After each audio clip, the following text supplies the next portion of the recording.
Live every day as if it were the last, because before you know it, time goes past and life's just not that long. Tell all you love that you love them so, because even if you do, they might not know, and one day we'll all be gone. Taste the wind, don't let it blow on by. Sing songs of love, let the music get you. June 25th, 1976. My grandparents, my father's parents in Illinois, were murdered in their sleep. They were retired farmers. My grandfather, 85 years old. My grandmother, 82. Years later, a young white man named Dale was arrested. He confessed. And months after that, I contacted the jail chaplain about Dale. And the jail chaplain told me that Dale was going to services there. So I thought he might be truly sorry for his atrocity. So I wrote him. I offered my forgiveness. And he wrote me back, profoundly repentant for his terrible crime. The first time I visited him in prison, tears came to his eyes. He was so grateful for my forgiveness and for my friendship. He suffered severe depression there in prison, terrible flashbacks of that bloody scene when he murdered my grandparents. Hell. He yearned to get out of prison someday to prove to people he could live a changed life. And he wrote letters of sincere apology in newspapers there.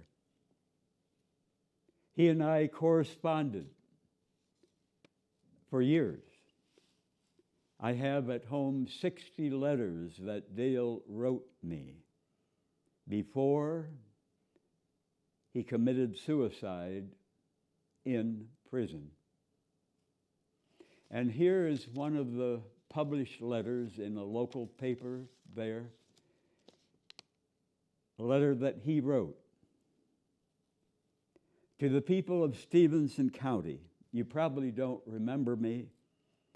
I was the one convicted of taking the lives of Lloyd and Anna Schrader in June 1976, the worst night of my life. I'm asking you to forgive me for the crime that night. I'm so sorry for ever going there. I don't know why I did it, only that I did it.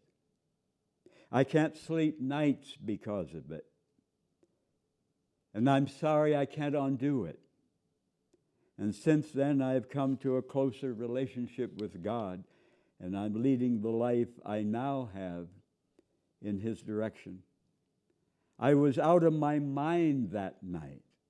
And after it, when I realized what I had done, I was so sorry. And I think I wrecked my marriage because of it, how lonely I am. I have 2 little girls, lovely little girls, that I miss so much. I hope as soon as possible I can return to them and give them my love.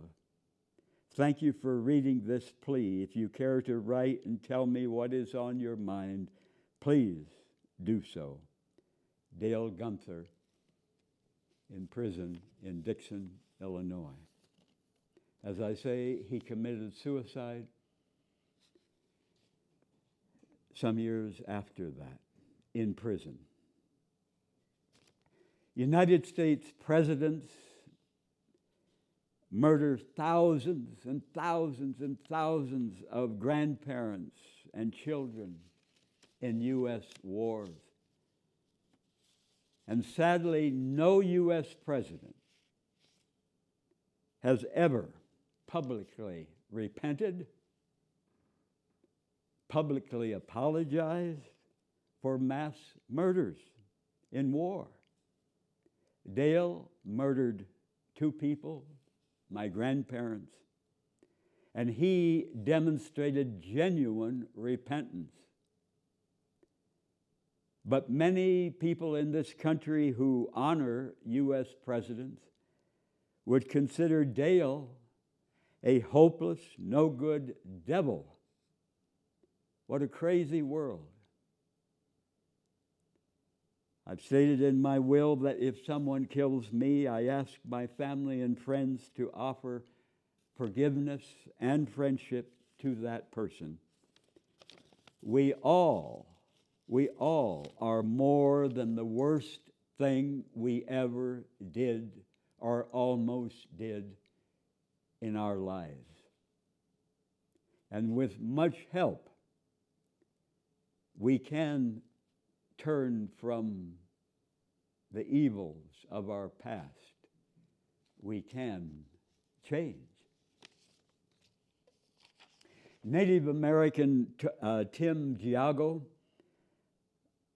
writes this: on crystal clear nights when winter winds whistle over the hills and through the gullies at Wounded Knee Creek, the Lakota Sioux elders would say it is cold enough to hear the twigs snapping in the frigid night air.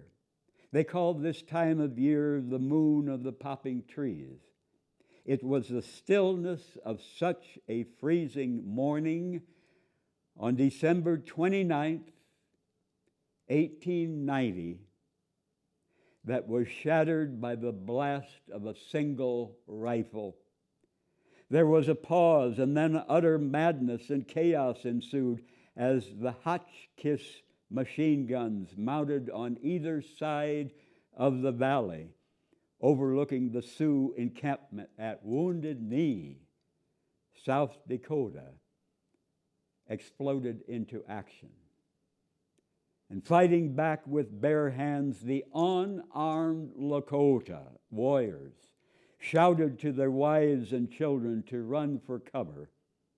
Elderly men, unable to fight back, stood defiantly, singing their death songs as they were felled in the hail of bullets. The exact number of Indians killed by the 500 soldiers of the 7th Cavalry, George Armstrong Custer's old outfit, might never be known. A mass grave dug on a hillside overlooking the massacre. It wasn't the Battle of Wounded Knee, it was a massacre. Holds the bodies of 150 men, women, and children. And many other victims left for 2 or 3 days in the open air of that freezing winter died of their wounds and of exposure. The Lakota elders say that only 50 out of the original 350 encamped there at Wounded Knee survived the massacre. In the history books written by the victors, by white people, this terrible day was called the Battle of Wounded Knee. It wasn't a battle, it was a massacre, a bloody massacre by white people of Native Americans under the U.S. flag. And 5 days after the massacre, an editorial in the Aberdeen, South Dakota Saturday Pioneer spoke to the fears of the white settlers. It read, "The Pioneer," the newspaper, "has before declared that our only safety depends upon the total extermination of the Indians." Absolute mass murder of every Indian man, woman, and child. And having wronged them for centuries, see, they admit, having wronged them for centuries, we had better, in order to protect our civilization. What kind of civilization? Followed up by one more wrong, and wipe these untamed and untamable creatures from the face of the earth. And I want to ask all young Native American men and women who consider going into the U.S. military and going and being trained to slaughter, to mass murder men, women, and children in other nations, often indigenous peoples. How do you feel about being the professional hired killers for the very government that repeatedly massacred your ancestors? He goes on to say, as the soldiers spread out across the reservation looking for survivors, they stopped at the school playgrounds at Holy Rosary Indian Mission. He says, my grandmother, Sophie Shell Woman Abeta, and the other students were forced to feed and water the sweating horses of the cavalry after they massacred. She later recalled that many of the soldiers were laughing and joking about their great victory. 20 soldiers were awarded this nation's highest award, the Congressional Medal of Honor, for their murderous actions of that day. It's ironic that the church where many of the dying and wounded Lakota were taken on that day in 1890 had a banner tacked to the wall that read, "Peace on earth, goodwill to men." Bloody hypocrisy.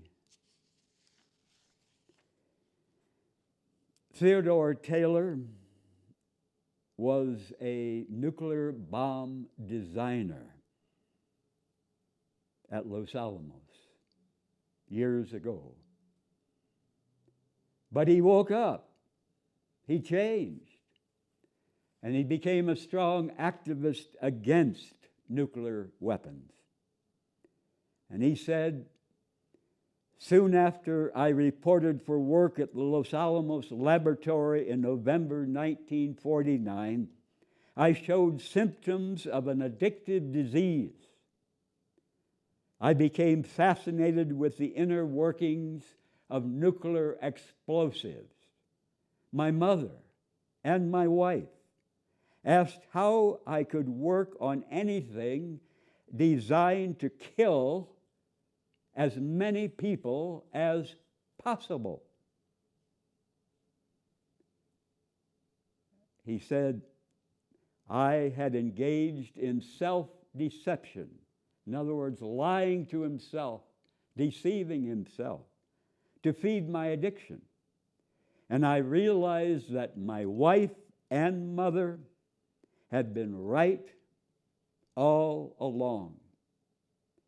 For 25 years, it has troubled me deeply that my country is prepared to kill millions of innocent people in retaliation to acts committed by a few insane leaders.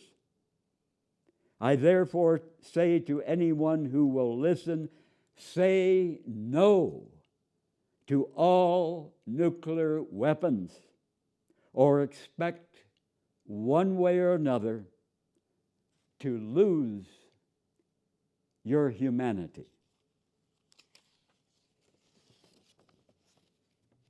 Al Bostelman was a soldier. a military veteran who became a peace activist. He says, what military training does to human beings is nurture the will to kill.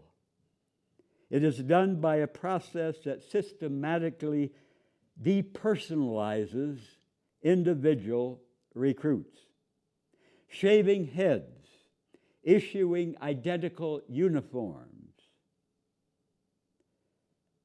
waking trainees at 2 a.m. to scrub the floor with a toothbrush are designed to turn a recruit into a soldier who will operate on the basis of unquestioning obedience to military supervisors and kill on command. Soldiers are in a chain of command, a chain of fear, in which they have to do what those above say, or they will be hurt, and will be hurt badly. I remember the feelings of terror after we recruits were marched into meetings where we were informed of the consequences: jail, dishonorable discharge, inability to find employment after our tour of duty, if we disobeyed our superiors or revealed secrets. Military expediency is nothing short of learning how to kill, maim, torture, and inflict suffering efficiently. War is a resolution of international conflict by means of mass suffering, torture, death.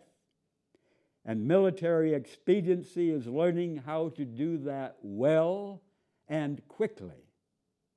Bayonet training sergeants were men who had a haunted look about them. They would scream at us, "Kill, kill," and we would scream back, "Kill, kill." Send your enemy back home to his mama in a coffin, and we would cheer, "Yeah."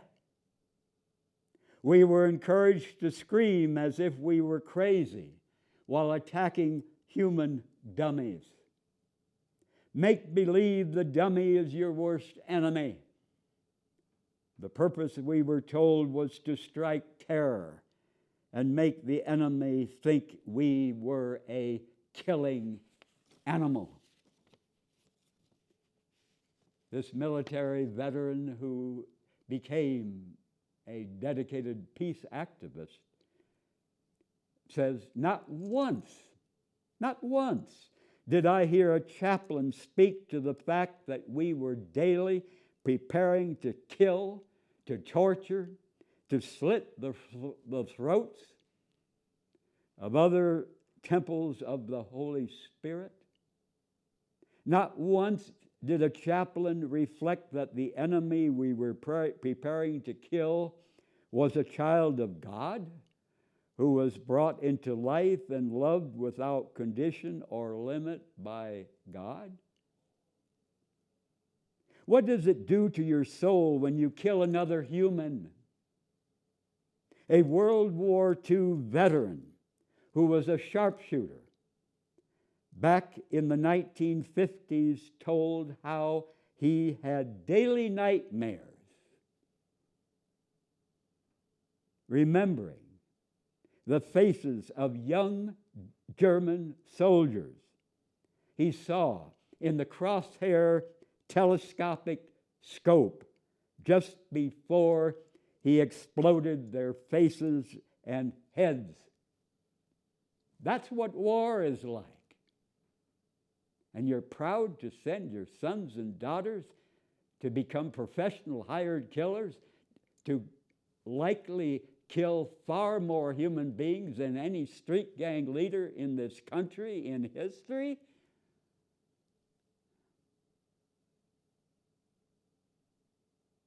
He could not get rid of the images. A Congressional Medal of Honor recipient told his son that if he ever got into battle, to allow himself to be killed rather than to live the hell of the memory of killing another human being.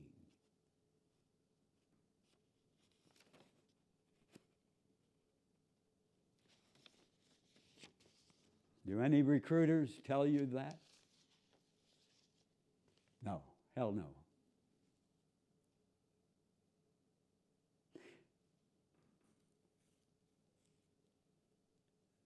Some children of divorced parents tell us these things. One says, when my father moved out of the house, it was the biggest favor he could have done our family. He should have done it a lot sooner. I was a teenager when Dad moved out. He and Mom never got along. And after he and Mom divorced, believe it or not, they became good friends. They both met other people, eventually married.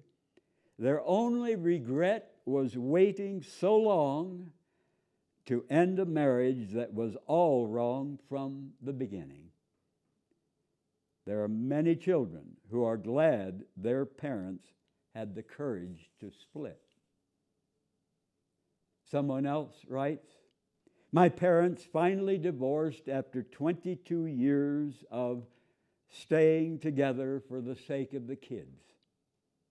They were just kids themselves when they eloped, and when they finally grew up, they grew in different directions. I don't believe people should be condemned to a lifetime of unhappiness because of one mistake made when they were too young to know any better. And by that time, they wasted a lot of good years. As I look back, I realize that their staying together while we were growing up was no favor to us. We were affected more by their unhappiness together than we were by their divorce.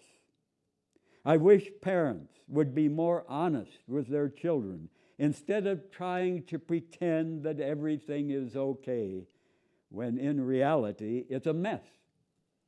I can still remember my sister and I pulling the covers over our heads at night to drown out the yelling and the cursing of those late night family fights. Someone else writes, speaking of staying together for the sake of the kids, I think our parents probably hold the record. They split up at least a dozen times in my recollection. They were actually divorced twice during their first 15 years of marriage, but got married again. My mother said she'd rather live with the devil she knew than the devil she did not know. And theirs was a very poor example of what a marriage should be. They had all kinds of excuses for getting back together after they split. There were 4 daughters, 2 sons in our family. My mother kept reconciling because she thought every father owed it to his daughter to walk her down the aisle. After each wedding, there was a big fight, and Father moved out of the house for a while. Deep down, we kids always had the feeling our folks tried to stay together for our sakes, which laid a terrible guilt trip on us. If I could give young couples one piece of advice, I would tell them not to have any children until they were absolutely certain they could get along with each other. Staying together for the sake of the kids is a big mistake. A lot of couples should split for the sake of the kids and stay split.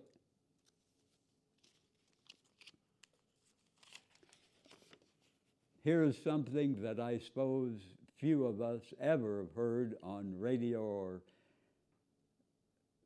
TV news or in the newspapers. In Afghanistan, the favorite school books used by the Taliban years ago were supplied by the United States when Reagan was president. Millions of U.S. supplied school books preaching Islamic militancy. The U.S. Agency for International Development gave $51 million in grants to the University of Nebraska at Omaha and its Center for Afghanistan Studies to develop these textbooks that glorified weapons and war in the name of Allah.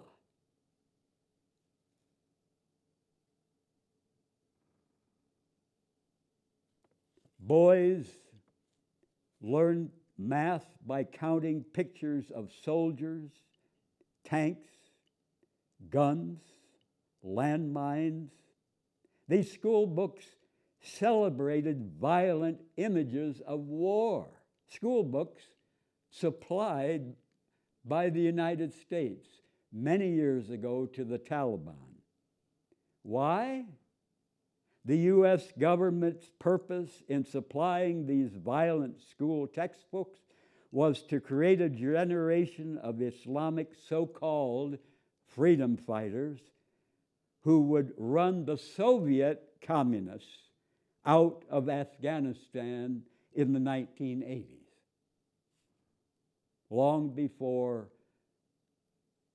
the 20-year war that Biden just ended, I should say. The U.S. stopped shipping these despicably violent school textbooks to Afghanistan in 1994. But the Taliban continued to use the ones they had. U.S. federal income tax dollars for years were training Afghanistan youth in terrorism. And years later, U.S. federal income tax dollars pay for U.S. soldiers and weapons to murder Afghanistan's Taliban young men for being terrorists. The U.S. empire is the worst terrorist gang on earth. Not the only terrorist gang, but the worst.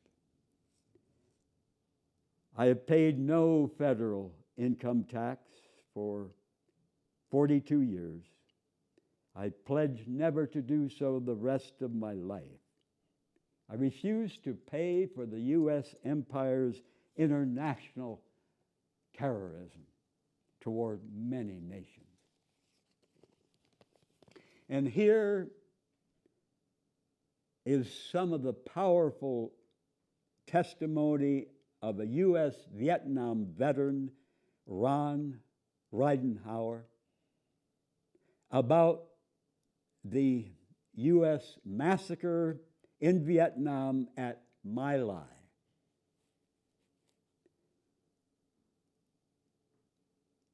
U.S. soldier Groover and the rest of Charlie Company went through Pinkville and killed everybody they saw. Hundreds of men, women, children, babies. Slaughtered them with machine guns, rifles, pistols, grenades, bayonets. Raped the women, burned the houses, killed the livestock. Now remember, this is a U.S. Vietnam veteran who is telling us this.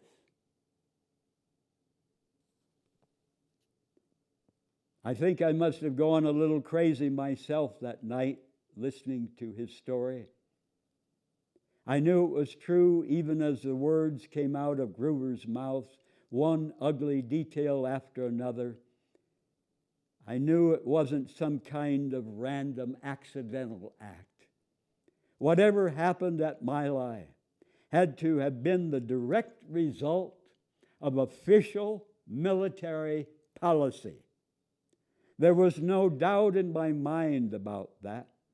Shit may have rolled downhill in Vietnam, but blood flowed up the chain of command.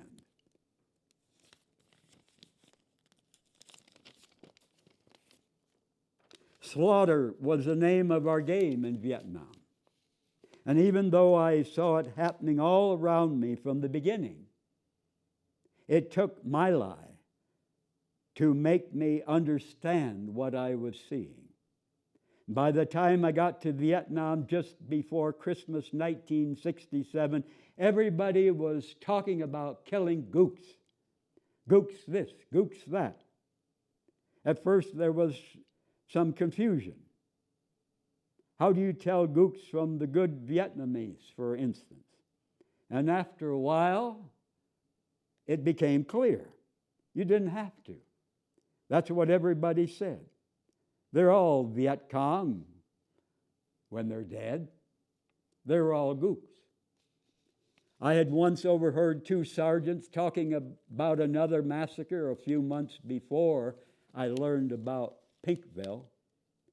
Jesus, one of them said after hearing the details from his friend, "How did you shoot women and kids?" The other man said, "Just close my eyes and squeeze the trigger." In 5 separate instances, I saw with my own eyes, said this Vietnam veteran, the offense of the newly dead was that the man happened to be home when the grunts arrived. Wasn't much more to it than that. The man was Vietnamese. He was home. He was adios. And other times we'd fly over moments after a U.S. infantry company or Vietnamese patrol had blown holes in a bunch of civilians for no apparent reason. They'd be lying there, 3, 4, maybe as many as a half a dozen, bleeding and dying, some piece or another of them flopping around in the road. If they had weapons, I never saw them. And what was happening all around us in Vietnam was not a strategy that went wrong or one that had unforeseen and regrettable consequences for a few unfortunate civilians. No.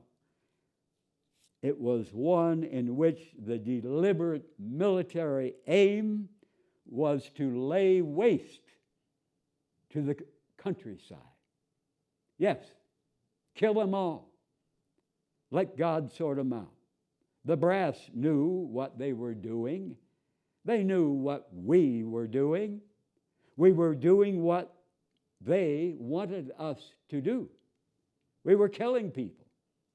And as we soon discovered, the brass did not care who we killed, so long as there were a lot of them.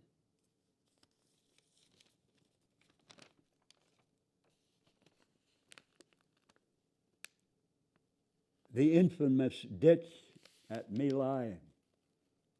This was where Cali supervised the machine gunning of dozens of civilians. The dead were everywhere. A relentless, sometimes piercing din arose from that ditch. It was the wailing and the thrashing of the wounded and the dying. Sometime between 9 and 9:30 after Charlie Company's first sweep through the hamlet, Lieutenant Cali had ordered his men to round up the rest of the living and bring them to the bank of the ditch, when dozens of people, some say as many as 200, Nearly all of them, women, children, old men, were herded into the ditch. It took Callie and 24 grunts 15 minutes or so to gun down all the people assembled there. What the brass and the politicians said was supposed to be happening in Vietnam was indeed not happening there. What happened at My Lai that day happened not because Captain Medina, Lieutenant Callie, and the rest of the men in Charlie Company went crazy. Henderson, Medina, and Callie were all following orders,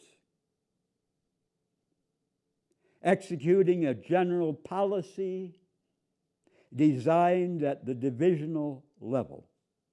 My Lai was one of many such massacres. This was the way we fought the war in Vietnam.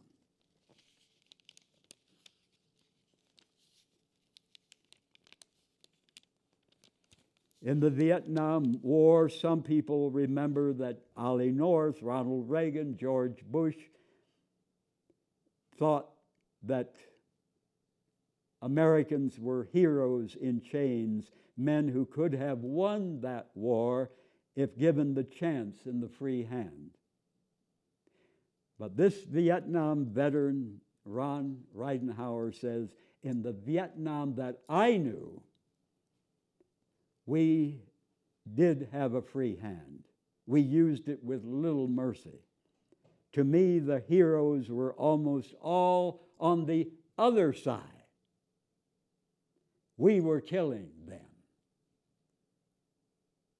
Hamstrung by the memories of what they did and saw, many thousands of combat veterans, even those who were physically whole, with no body injuries, came home emotionally and spiritually crippled.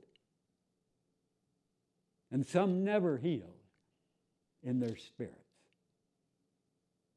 and often turned to booze and other drugs and violence in their families, letting out the hell that they had suffered and inflicted in Vietnam. How many thousands, he says, I wonder, still hug their knees on the hidden beaches of their dreams as they sing to themselves, all them people we killed, man. All them people we killed.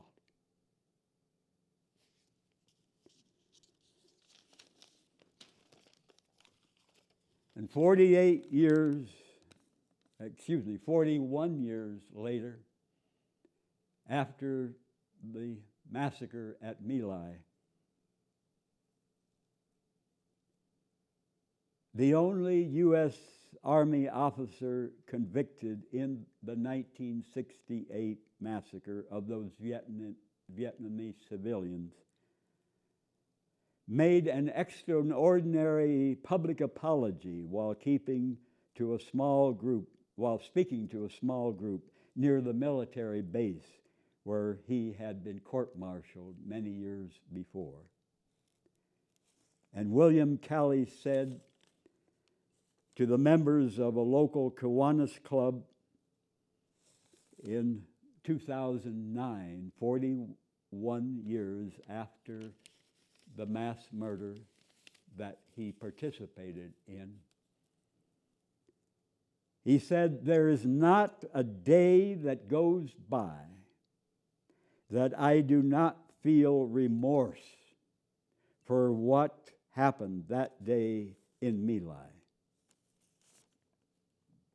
I feel remorse for the Vietnamese who were killed, for their families, for the American soldiers involved, and their families, I am very sorry.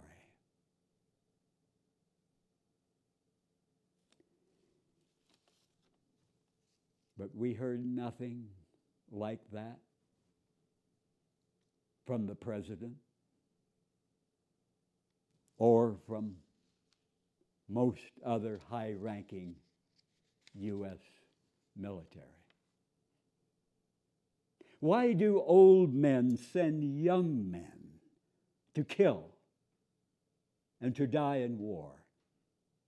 Well, young men are stronger, hold up better in combat than old men. Why do old men send young men to kill and die in war? Old men are often jealous of young men's attractive bodies and their strength. Why do old men send young men to kill and die in war? Many young men think they are Rambos, indestructible. Can't kill me. But older men realize much more how easily we all can be wounded, paralyzed, killed. Why do old men send young men to kill and die in war? Many young men have a lot of rage inside toward mean or cold fathers, or toward mean cops, or toward strict school principals. And this rage can be directed into killing the enemy in war. And instead of being locked up for murder, the young man soldier may get a medal and receive praise from family and friends. Why do old men send young men to kill and die in war? Many young men want to prove to their buddies what a man they are by being tough and mean.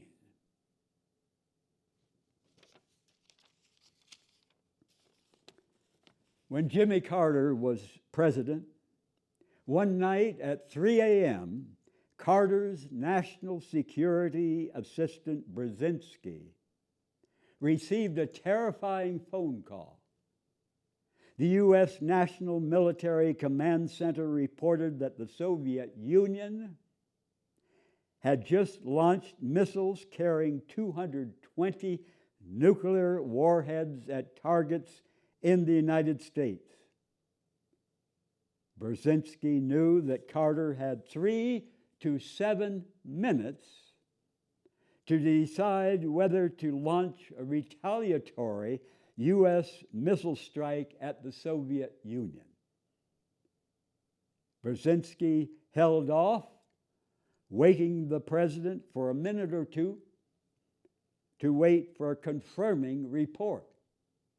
And 1 minute before Brzezinski was going to alert the president to push the nuclear button, Brzezinski received another call saying the original report was wrong. The Soviets had actually launched 10 times as many, 2,200 warheads in an all-out attack against the United States. And just as Brzezinski was about to call President Carter to suggest mass murdering millions of children, women, men in the Soviet Union, Brzezinski received a third call someone had, by mistake, put a training drill in the computer at the North American Air Defense Command. False alarm. Robert Gates, a former top White House national security advisor, a director of the CIA, exposed this horrifying nightmare in his book, From the Shadows. While most of us who were alive back then were sleeping that night, we came only minutes from a Holocaust of the United States and the Soviet Union. If Carter had launched U.S. missiles in response to this false alarm, the Soviet radar would have detected them approaching, and the Soviet command probably would have launched their missiles at us. Many of us would have been dust and vapor for many years. And of course, many living today were not born. So much for Wall Street, Hollywood, pro football, fashions. When will we wake up? When will most people stop paying taxes for mass murder and suicide? When will parents no longer be proud to tell their families and neighbors that their sons and daughters are working at Sandia Weapons Lab or Los Alamos Weapons Lab? How many more times in the past 50 years have we come that close to the whole mass murder of millions of people in this country and in what is now Russia? Dozens of times that most of us know nothing about and never will. This unimaginable catastrophe.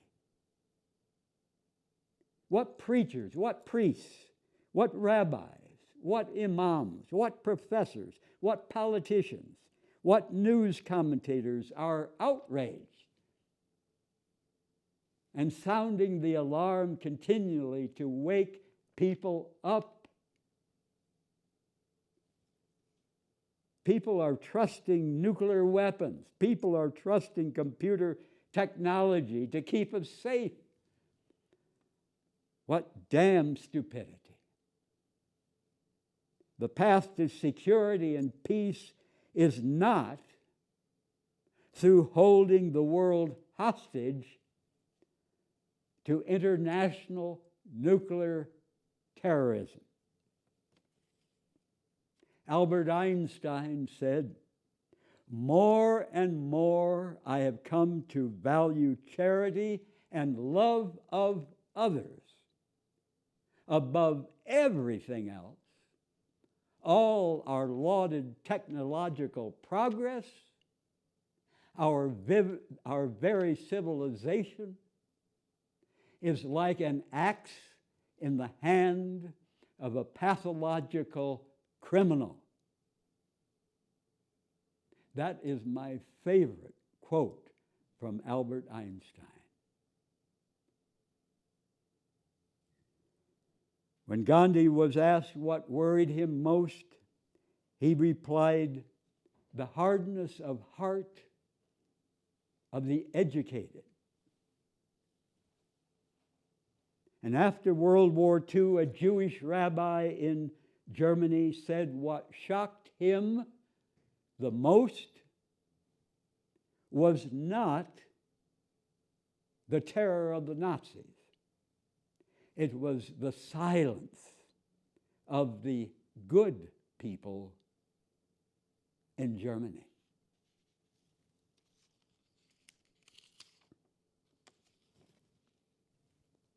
Why do many men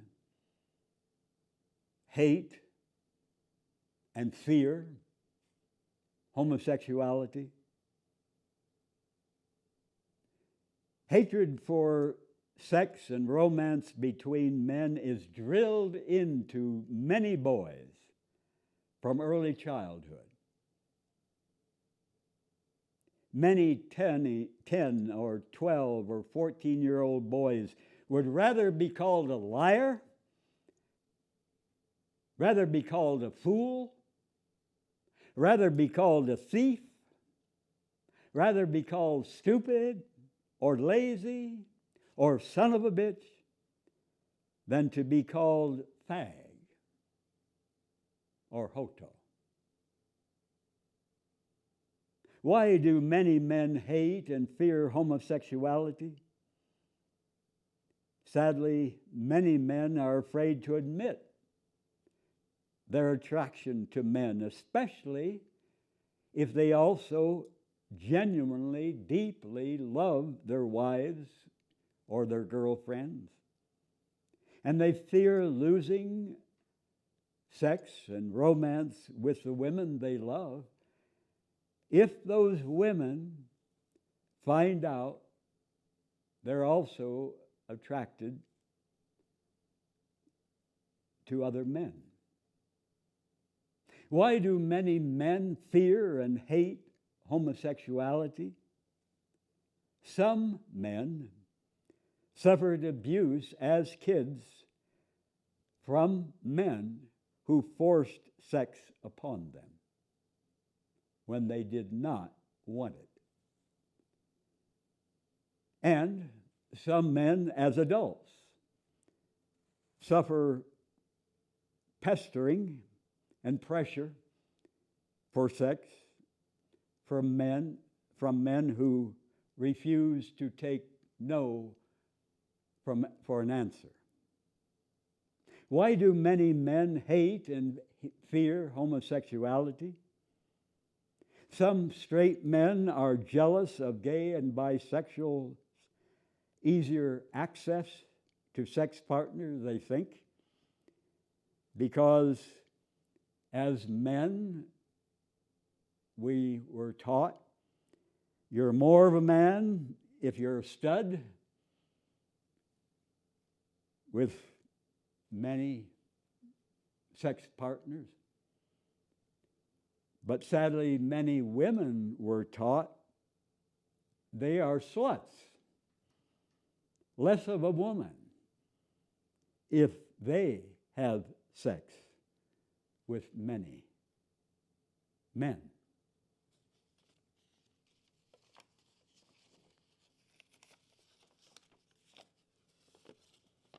Napoleon said, "If my soldiers knew the truth and what they're fighting for, they would walk off the battlefield."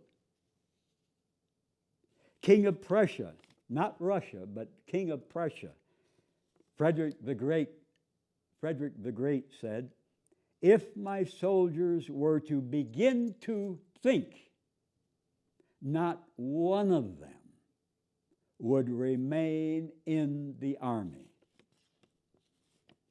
And another good quote from Albert Einstein: "Our textbooks glorify war and conceal or hide its horrors. I would teach peace rather than war, love rather than hate. How despicable war is," Einstein said. "It's my conviction that killing under the cloak of war is nothing more than an act of murder."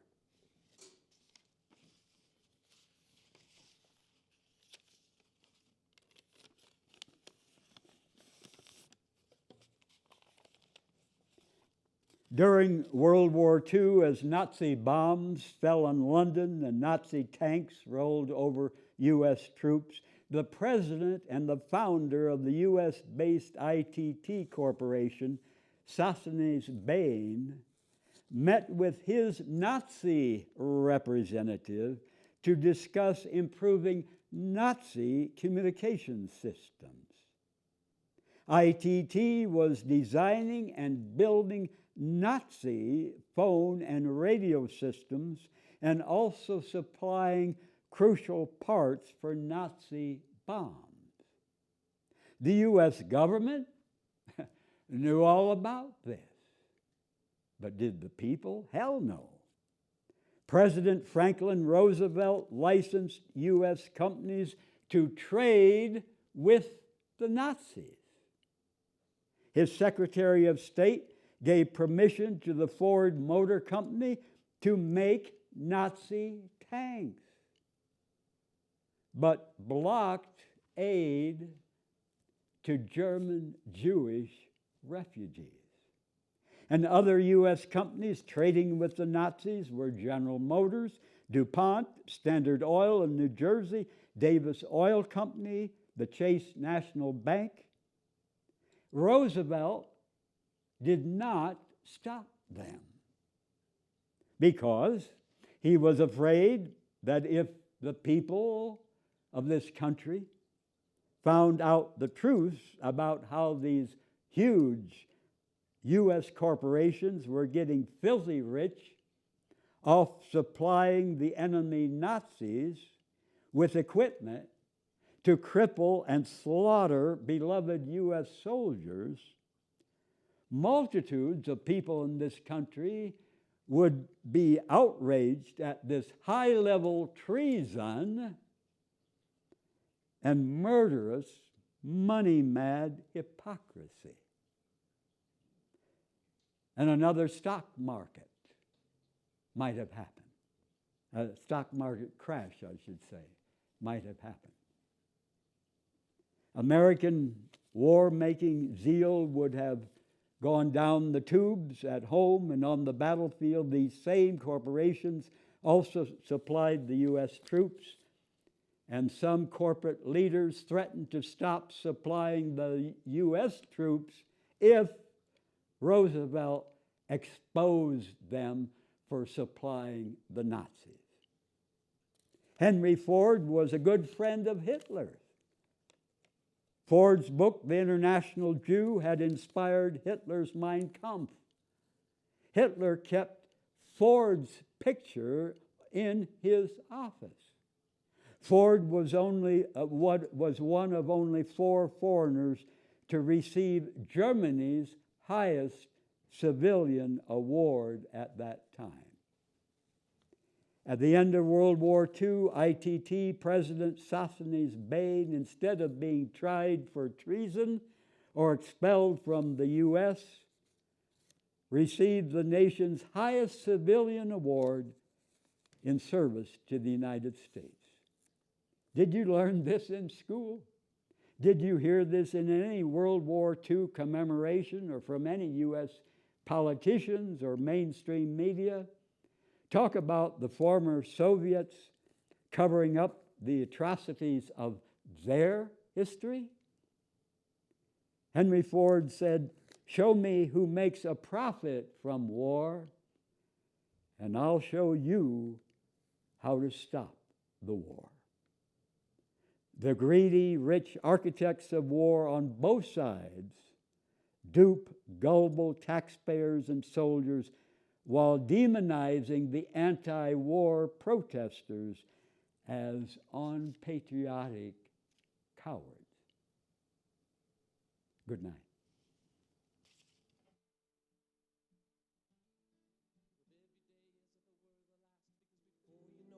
Time goes past and life's just not that long.